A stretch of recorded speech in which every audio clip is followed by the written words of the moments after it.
pleasure and my honor to introduce our keynote speaker, President Vicente Fox.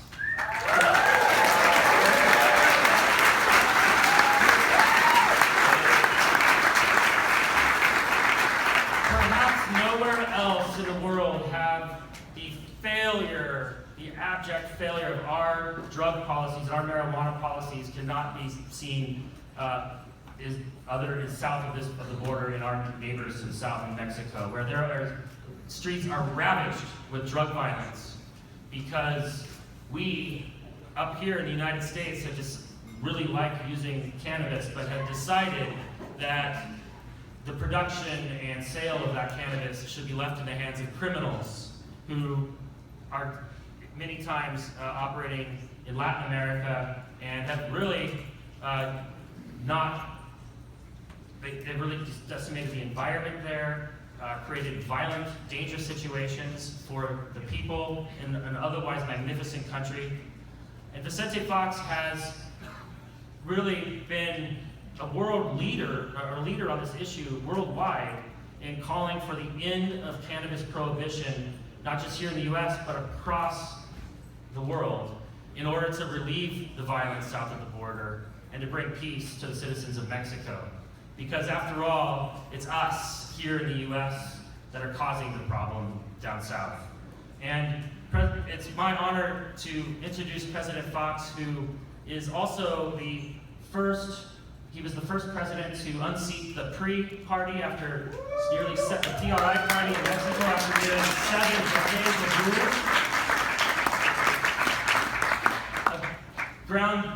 A groundbreaking thinker who is now the first world leader to address the cannabis industry. It's my honor to introduce President Vicente Fox.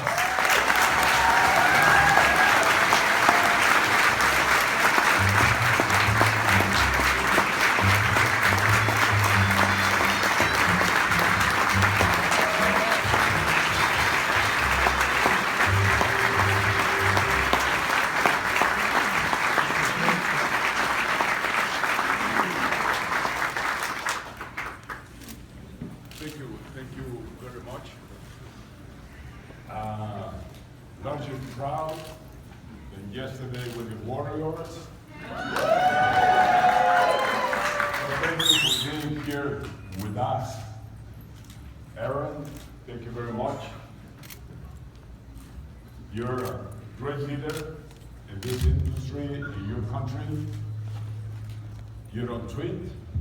You don't use drugs, and you don't make mistakes every minute of the day. Thank you for this invitation, and let me try to provoke some thoughts on your side and some experiences that I lived around the world, being a witness of how this industry is changing, is innovating, is inventing, and is opening a world business sector opportunity for many, many entrepreneurs. But more than that, this industry is now opening up the path to ending up with crime, organized crime, cartels, underground economy, death, blood, and so many other problems it has created.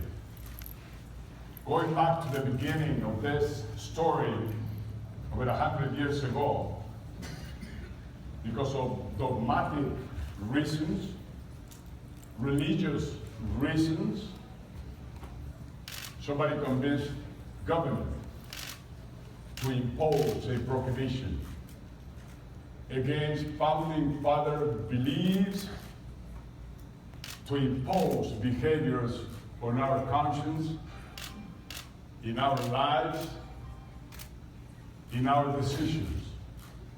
It's clear the statement of founding fathers: governments don't have the right to impose behaviors to citizens except when they affect their bodies. So we are created free to exercise our freedom with responsibility.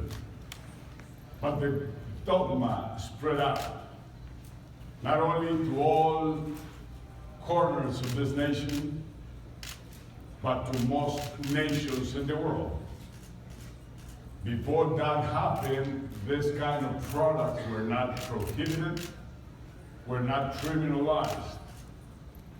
But finally, free human beings that love freedom and that like to decide on their own, imposed a new paradigm. And now, the trend is clear. The path is to the future. Under this philosophy, sustained by ethic and moral values, that human beings are going to be deciding on their own. It has caused huge amount of harm, this prohibition. Look at Mexico. We don't produce drugs significantly. We don't consume drugs significantly.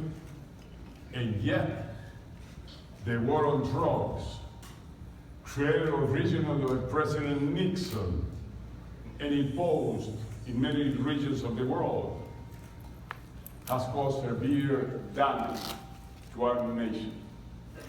Hundreds of thousands of kids in the last 10 years have died in the streets or rural areas of Mexico.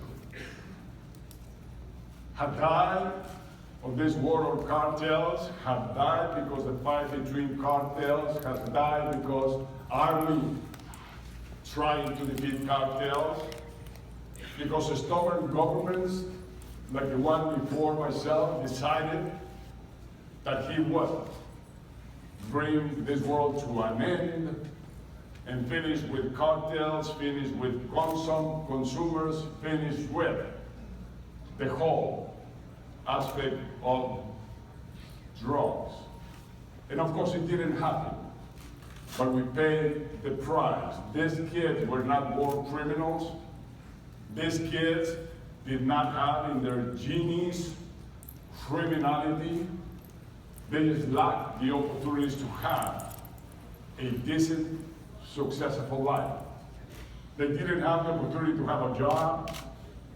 They didn't have the opportunity to have a seat in a university through a scholarship. And cartels were ready to hire them with double the salary of the minimum salary wage in Mexico, double the salaries of GM's production manufacturing line. And they took the option, unfortunately, and most of them died. That is not sustained on any moral, ethical reasons. So it had to change, and that's why many of us in Mexico, in the United States, elsewhere in the world, we decided to go pro-legalization. We decided to go pro-individual responsibility of taking decisions. So we have the cases of Holland, the cases of Portugal, great examples of what can be done when you have a vision, when you really are thinking about your fellow countrymen, when you're thinking about with a humane sense of compassion, love for others, making sure that citizens do have the opportunities they need. So now we have not only a new trend, we have a new reality. And that reality is right here, where it smells to business leadership, to people that have decided to go ahead, but people that is responsible. You are taking in your hands a big responsibility. Because in this industry, this issue is not well handled. under great ethical, moral principles, without a professional commitment, without understanding the other, and that we cannot harm any other individual around ourselves. It's a great responsibility to take this industry, to move this paradigm throughout the 21st century, to expand, to extend, to change what I described in my last visit to Seattle in front of press. How different it feels to be by the side of a business community of responsible people, of responsible decision makers on this industry, than being by the side of Chapo Guzman or all of those criminals that kill and kill and kill.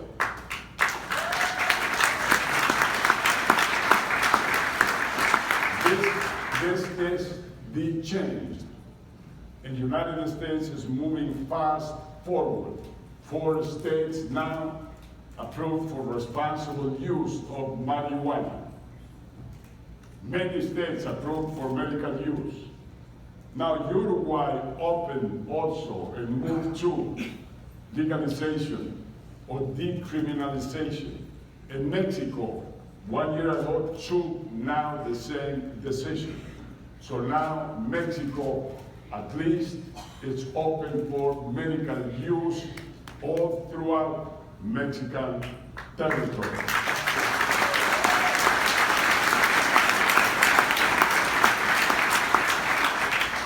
But this will go on.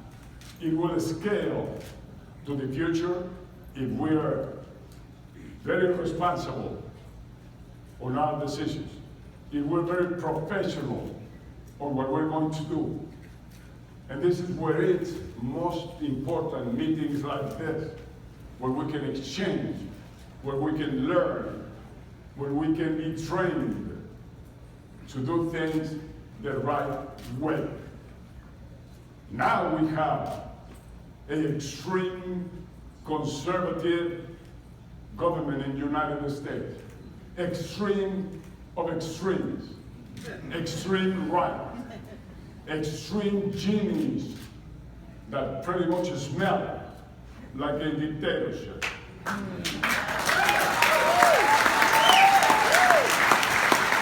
That pretty much goes against the founding father beliefs and principles. This guy thinks that he can impose in our conscience, that he can attack and diminish the dignity of human beings everywhere in the world. We will call racist, rapists, criminals, we, the Mexican people. How blind this guy can be. Why he cannot understand the enormous contribution that these great heroes, these great Mexican paisanos have done to this economy.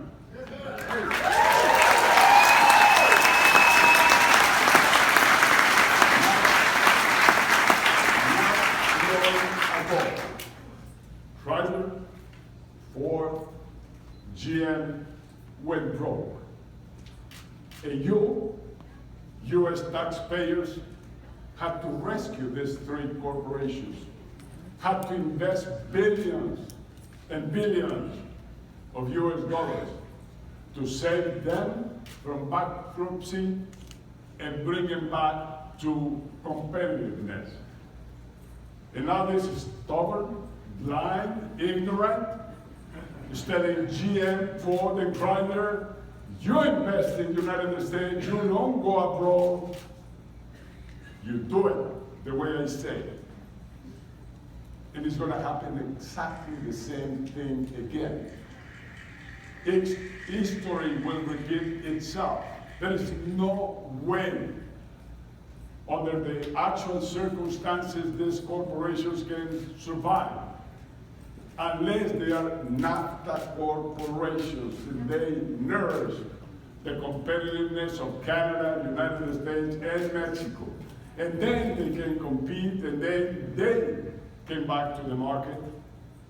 Otherwise, the market would be in hands of the East, the Toyotas, the Mazdas, the Nissans, or it would be in hands of the European great excellence and quality cars.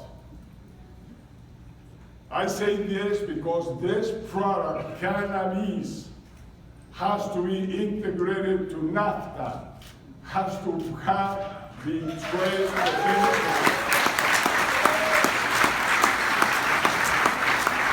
of moving without barriers, without taxes, and without limits, only complying with the law, only complying with the consumer and his health, and he's willing to consume this product.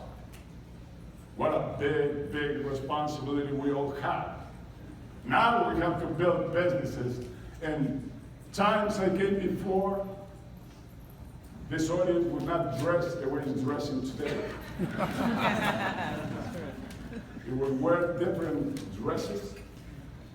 They would look more like very competitive, strong leaders to open the path for this industry to progress. But now we have a business community, we have farmers, we have traders, we have transformation, manufacturing, we have retail stores, we have and work under the rule of law, and we pay taxes. How wonderful it is that this is happening. And now we need to work like corporate world, like industries, like manufacturing, like retailers work. We have to plan our future. We have to share our vision. We have to learn the know-how of how to be productive, how to have quality products, how to have consumers having a nice, healthy experience, how to have a brand name, how to distinguish from other competitors. Now the market is open and is waiting for us. Now we're going to be generating jobs, many, many, many jobs. Now we're going to be yielding income to governments. Now we're going to be competitive. Now we're going to be using innovation techniques. We're going to be using technology. We're going to be forward and vanguard on creativity, on entrepreneurship, on professionalism. And this is why we have to start with a great, profound principle, which is, and it's definitive, it is fairness, it is trust that we have to build in our consumers. It is avoid harming any consumer. It is about, yes, having a justified return, but not to be greedy and try to make all the money in the world like cartels do. So it's a different world that we're discovering, that we're building, and that we have the responsibility to take high up to success. So it's purpose. Let's not forget about defining our purpose. We're not here just to make money. We're here to make and bring good things to community.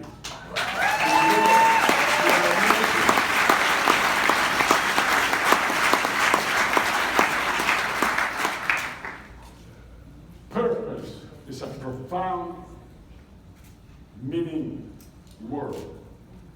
Nothing in this life, no action of human beings can be done or is carried out without purpose. So let's define our purpose very clearly, in detail. Why am I in this industry? Why I want to participate? Why am I investing my money? Why do I have markets and consumers? define clearly that. Give yourselves a few minutes in silence. Make sure you have your purpose. And purpose, as high and heroic it can be, the more we're going to grow, the more the industry is going to grow, the more we're going to be saving lives, the more we're going to be doing good to our communities. But purpose without performance is nothing.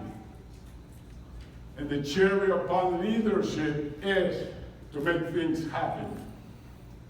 You've been striving, you've been struggling to open things, to change laws, to change behaviors, to change image and perception.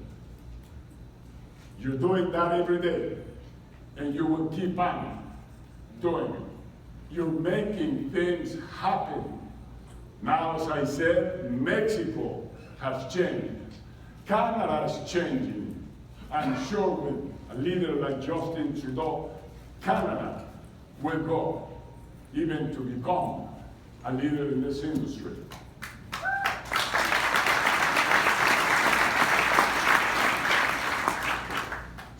So performance is a key issue on leadership. But I don't understand leadership without a qualification.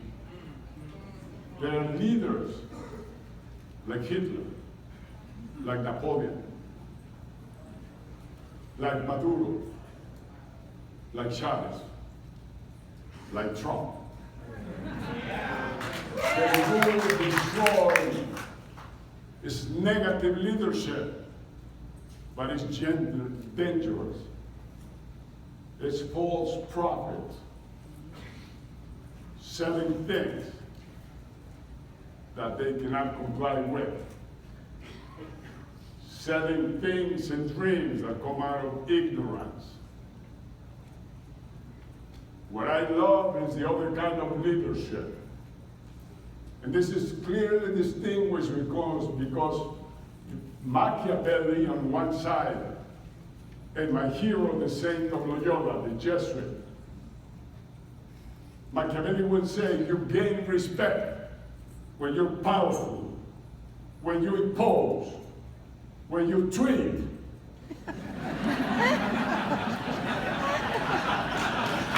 You gain respect. You gain respect because of fear. Look at those guys on that cabinet meeting just one day or two ago. It's fear and something else.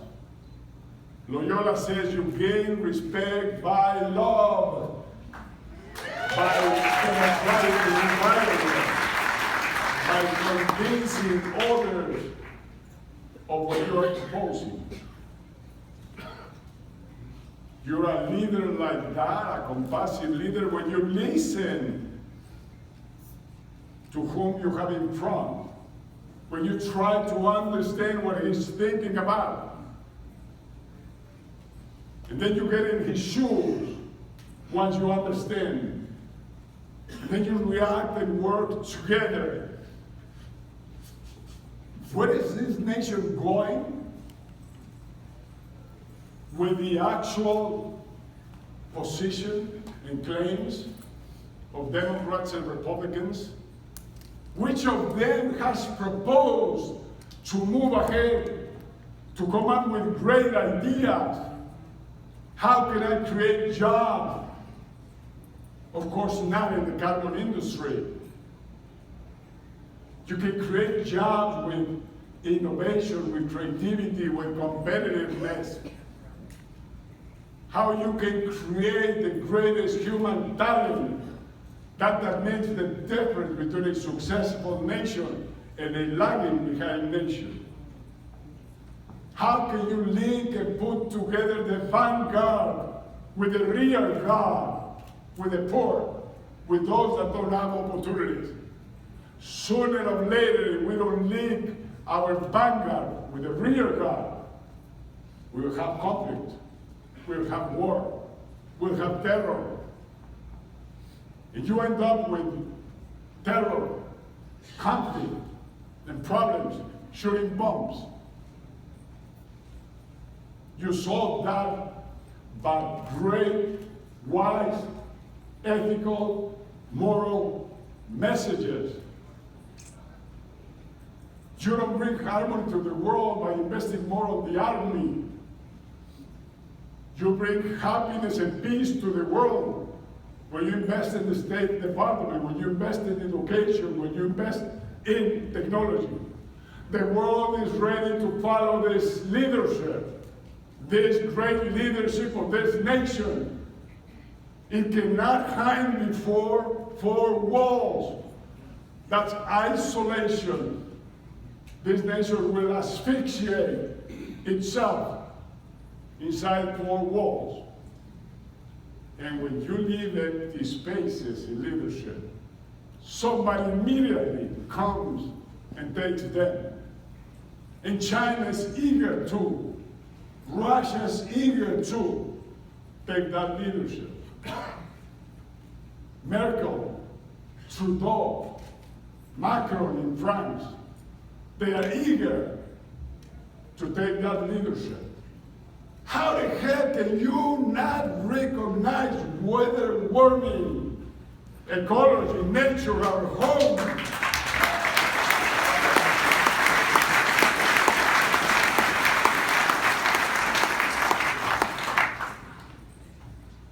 But this nation is great. And your partners are great, loyal. Mexico and Canada. We trade over $3 billion US a year. $1 million US dollars worth of trading. Imagine the amount of jobs that we create with that. It's clear on trading, Mexico provides this nation well over 10 million direct jobs to U.S. citizens on what we buy from the United States. And we have an even balance. Only a blind guy sees that 30 billion or 50 billion makes the difference between winning and being defeated. On a million of millions trade balance, he points out the superávit, the surplus that Mexico has or Canada has with the United States. The United States has a deficit with every single economy in the world. So now we're going to go to war with every single economy in the world. This economy works different. That's why it's the largest and greatest of all in the world. And it's because if you have surplus or not in trading, it's because you have open markets to invest, it's because you have open markets to gain a position, to sell your product. I'm sure this is the dream of this industry. Each of you can start with a small business or a medium-sized business here in California or in Oregon or in Colorado. But you're dreaming to become global, and you are going to. And that's what we need, open markets, fair rules of the game. Mexico is willing to sit down and negotiate NAFTA. But this guy has to open his eyes and learn a bit about economy. Learn a little about trading. Learn a little bit about how markets behave. Market economy has consequences. You take one action and you get a reaction. You impose a tax to automobiles coming from Mexico, and we will impose your corn, your milk, your cheese, and those huge amount of products that you sell into Mexico. Your computers, your cars. It's not the way to go. It's against all the economic principles. So I'm sure we will domesticate the beast. I'm sorry to say that, but it's needed. It's needed. For the sake of the very world is badly needed.